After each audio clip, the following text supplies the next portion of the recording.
안녕하십니까. 9월 둘째 주 향교뉴스 이현조입니다. 이른 가을 장마와 태풍 흰남노가 휩쓸고 간 9월 둘째 주입니다.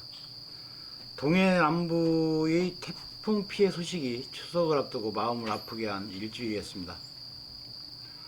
8월 한 달 사업을 쉬고 9월 1일 결생한교 석전을 시작으로 9월 3일 임병조 지리학 박사와 함께하는 충청인문여지도, 9월 3일 임덕수 문화재청 전문위원회 홍주의 길, 9월 6일 금마초등학교 유생 20일, 9월 7일 박성환 명창의 소리를 찾아서 등 9월을 시작하자마자 숨가쁘게 달려왔습니다. 오늘 첫 번째 소식은 지난 9월 1일에 있었던 결생교 추계석전을 위해서 8월 중순에 떼약 배달에 풀관리를 하느라 고생하신 분들에 대한 소식을 먼저 전해드리겠습니다. 잡초는 봄부터 꾸준히 관리를 해도 한순간만 소홀하면 사방이 풀밭으로 변해버립니다. 작년과 올해는 행사 일정이 너무 많아서 제때 풀관리를 못해 꽃들이 풀에 묻혀서 제대로 숨을 못 쉬는 지경에 이르렀습니다. 작심하고 용역사에 인력을 대거 투입해 대대적인 풀관리를 시작했습니다. 물론 오덕근, 주혜진 회원님과 김현재 대표를 비롯한 신현수 팀장, 이혜진 대리 등 문화인 직원과 이동필 아랫집 총각까지 모두 동원되었습니다. 불볕 같은 태양 아래에 수고해 주신 모든 분들께 감사를 전합니다. 다음은 9월 1일 봉양된 결생향교 추계석전입니다. 석전은 매년 음력 2월과 8월 상정일에 봉양하고 있으며 우리 전통의례의 계승 및 재현을 목적으로 하는 행사입니다. 결생향교 대성전에는 공자를 비롯하여 안자, 증자, 자사, 맹자 이 다섯을 오성이라고 합니다. 그리고 송나라 유학자 4분과 신라 유학자 2분, 고려 유학자 2분, 조선 유학자 14분 등 총 27분이 배양되어 있습니다. 이날 석전제에는 식전 행사로 장제봉 전 전교와 고 민강일 전 전교에 대한 공로패 전달, 이현조 신임 전교 취임식이 있었으며 정한율 홍성군 보건소와 홍문표 국회의원께서 전교 취임 축사를 해주셨습니다. 이번 추계석전에는 초원관 정한율 홍성군 보건소, 아원관 이천범 결성농협 조합장, 종원관 이풍원 결성 방범 후원회장, 동정이 분원관 전만성 서양화가, 서정위 분원관 이종록 시인이 봉양하셨습니다. 수고해 주신 5분께 다시 한번 감사드립니다. 다음 소식은 9월 3일 충청인문여지도입니다. 이번 답사는 보령 지역으로 다녀왔는데요. 명천 폭포, 보령 남포 간 운탄 철로, 냉풍 욕장, 심원 계곡, 성주 팔리의 탄광 촌락, 보령댐, 웅천 서해안 단구 순으로 답사했습니다. 이번 충청인문여지도는 석탄과 관련된 보령 지역의 지질학적 내용이 중심이 되었습니다. 쥐라기 시대부터 형성된 탄광과 수만 년 지질운동의 변화를 그대로 보여주는 웅천의 서해안 단구는 말 그대로 시간의 퇴적을 보는 듯 숭엄한 시간들이었습니다. 본편 사설을 통해서 그 감동을 함께 하시기 바랍니다. 부모님 위험하지 않으시나? 여기 대나무가 있어서. 괜찮을까? 우와, 진짜 신기하네요. 돌 한쪽으로 일렬리로 저쪽으로 이렇게 되겠어요. 이렇게 거꾸로 이렇게 안 했잖아요. 한번 영상 찍어보세요. 물이 옛날에 물이 내려갔다는 말이 맞는 얘기예요. 그렇죠. 우리 이렇게 나중에도 공부 많이 하세요. 들어갔다 와. 꼭대기 가면은 아주 잘 높은데 그 장장 있거든요. 여기 마을 거기 꼭대기. 가면은 그게 옛날에는 나무가 하나도 없었어요. 그때 거기 성안이 성자고 대된다고 북한이라 됐어요.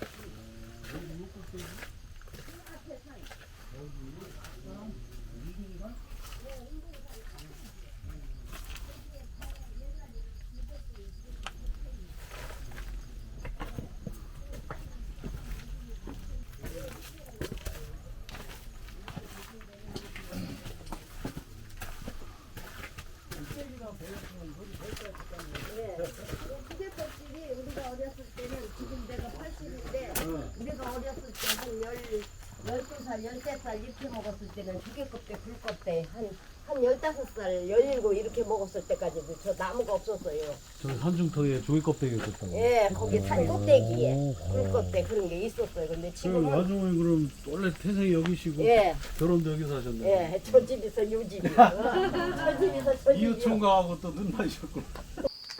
다음 소식은 9월 4일 홍주의 길입니다. 이번 답사는 공주시의 대표 문화유산이라 할 수 있는 공산성과 무령왕릉 그리고 마곡사로 다녀왔습니다.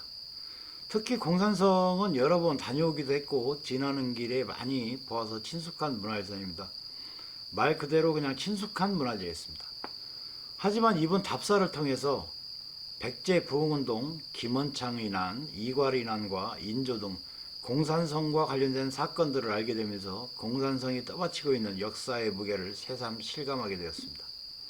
그리고 무령왕릉이 전에 없던 새로운 양식으로 조성되면서 이후 백제의 문화적 변화와 발전에 기인한 점, 마곡사에 여러 번 갔었지만 한 번도 본 기억이 없던 김구 선생의 발자취와 늘 그냥 지나쳤던 마곡사 입구에 있는 영산전의 그 오랜 시간의 흔적 등은 먼 발치에 있던 문화재를 한 걸음 더 가깝게 만들어준 계기가 되었습니다. 그래서 왔던 것 같아요. 그래서 이 동창 스님도 있는 거야. 그래가지고 여기서 이제 6개월간 머리 깎고 원종스님이라는 이름으로 스님 생활을 하시면서 아까 얘기했던 대로 어떤 일제의 그런 걸 벗어나기 위해서는 스님만 가지고는 어렵다 이런 생각을 하시는지 몰라도 중국에 가셔서 이거 다 하시는 대로 상해 임시정부 주석도 하시고 그런 과정을 거쳐 다행히 1945년 8월에 광복을 맞이합니다. 그래서 이제 오셔서 공주에 오셨다가 공산성에 들려가서 아까 한 글씨를 잘 쓰십니다. 광복류라는 한판 이런 거 써주시고 이리 오셔서 저기가 대관보전 아까 여러 번 말씀드린 이 건물 사진입니다. 이 사진 자료가 굉장히 중요하죠. 이 날짜가 나오니까 1942년도 이시영이라는 대통령이 했던 분이 있어요. 한복 입은 분하고 여기서 자리 올린 분 안경쓰고 있는 분입니다. 참고로 나같이 못생긴 사람은 김구 선생님 말씀인데 자기가 젊어서는 보니까 관상이 형편없다는 얘기야. 근데 지금 그래 그 생각은 하나도 없잖아. 근데 나중에 보니까 관상보다 더 중요한 게 심상이다. 그래서 우리가 볼 적에도 백범이 믿게 생겼다는 사람이 누가 있어? 다 훌륭하게 생각하잖아. 여기 생긴 대로. 그래서 그런 얘기가 있다시피 저렇게 훌륭한 사람이 돼서 여기 대광부전에 와서 사진 찍은 모습입니다. 근데 이분이 백범 선생이 그러니까 마곡사에 와서 스님이 되셨기 때문에 당연히 서산대사라는 분을 알았을 거예요. 그분이 쓰신 글씨 중에 김양이 그 아들인가요? 손자구나. 손자한테 전달이 된 것이 여기다 기증한 것인데 이런 얘기입니다. 저도 한번 페이스북에 올린 적이 있는데 너무나도 중요한 말씀이고 김구 선생이 걸어갔던 길을 얘기하는 거. 인생의 길. 답설 야중거라 눈덮인 들판에 걸어가지고 발자국 있죠? 눈이 오면 발자국이 많다. 어지럽게 오늘날은 이런 말들이 자기가 걸어간 길을 잘 생각을 해. 이게 아까 업경대 얘기도 했지만 아무 필요 없는 것 같지만 어제도 발자국 찍히는 거야. 이게 정도로 걸어야지 말이야. 그 소리야. 어지럽게 함부로 걷지 마라. 글쓰 걸어가느니라. 그 다음에 금일라인이 내가 오늘 걷는 발길이 발자취가 뒷사람을 이정표가 된다는 거예요. 그게 다음은 9월 6일 유생 20일입니다. 이날 유생 20일은 금마초 3, 4학년 친구들과 함께 했습니다. 원래 올해 유생 20일은 홍성교육지원청 담당자가 일정 계획을 잘못 수립해서 시간 부족으로 전통문화 체험이 없이 단순 관람만 진행하기로 되어 있었습니다. 하지만 관연에 다녀간 적이 있는 선생님들께서 욕심을 내주셔서 학생들에게 전통 예절만이라도 가르쳐주길 원하는 경우가 있었습니다.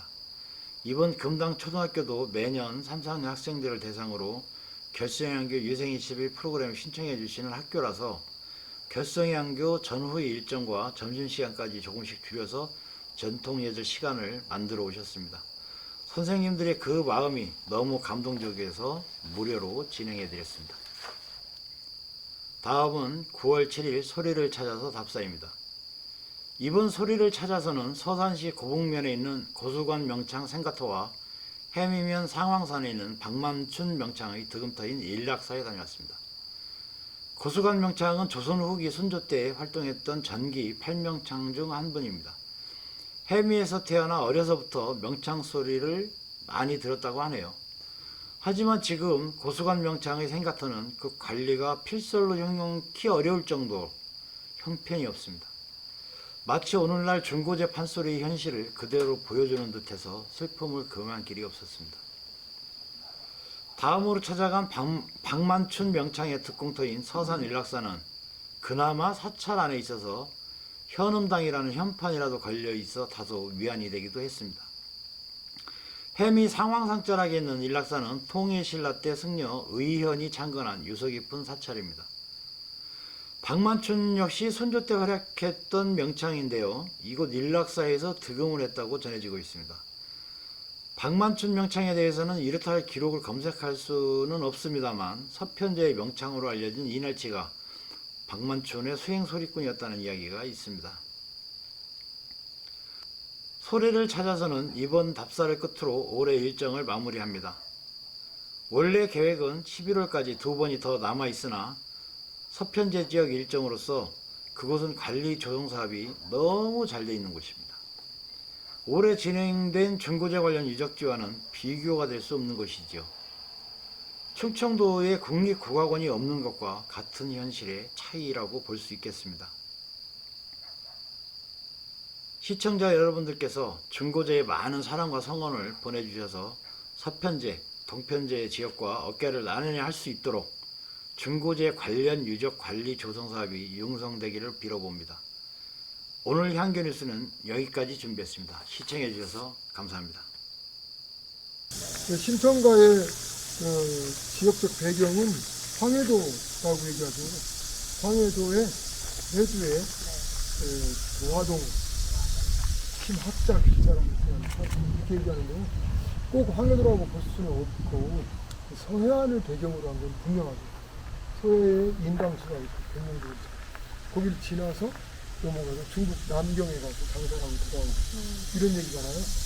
그런데 그래서인지 모르겠지만 여기 박만춘 선생이 심청가를 잘했어요. 그리고 심청가 그러면 박만춘 이렇게 따라붙어요. 심청가를 새롭게 윤색 제작한 것이 바로 박만춘의 작품인데요.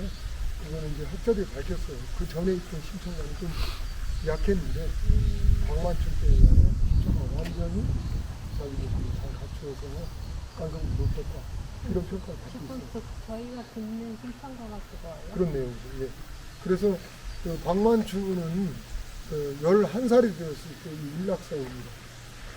박만춘의 고향은 해미라고 그러고요.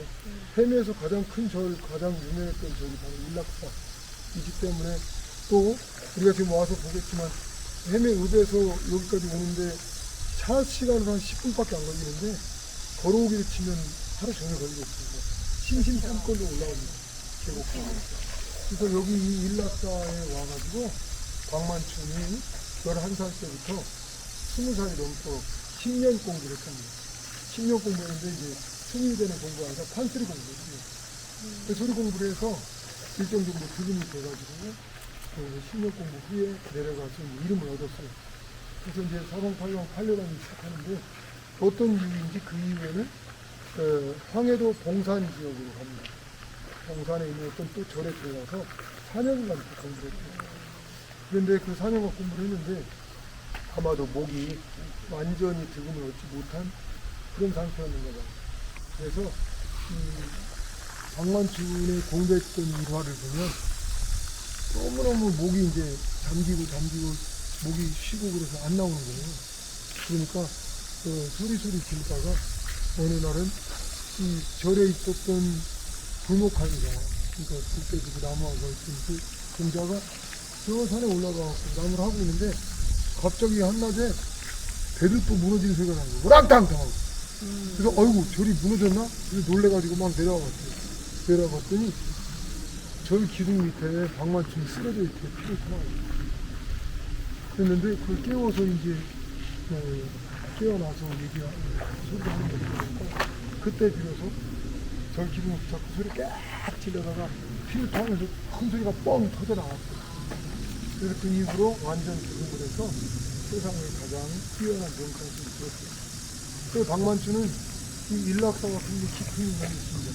10년간 공부했다는 건 사실 뭐 10년 공부 이렇게 하면 뭐 보통으로 생각할 수도 있지만 10년이면 청춘 시절이 다 가지고 11살부터 21살까지 라고 친다면 유소년기, 소년기, 청소년기를 다 쓰는 건데 어떤 이유였을까요?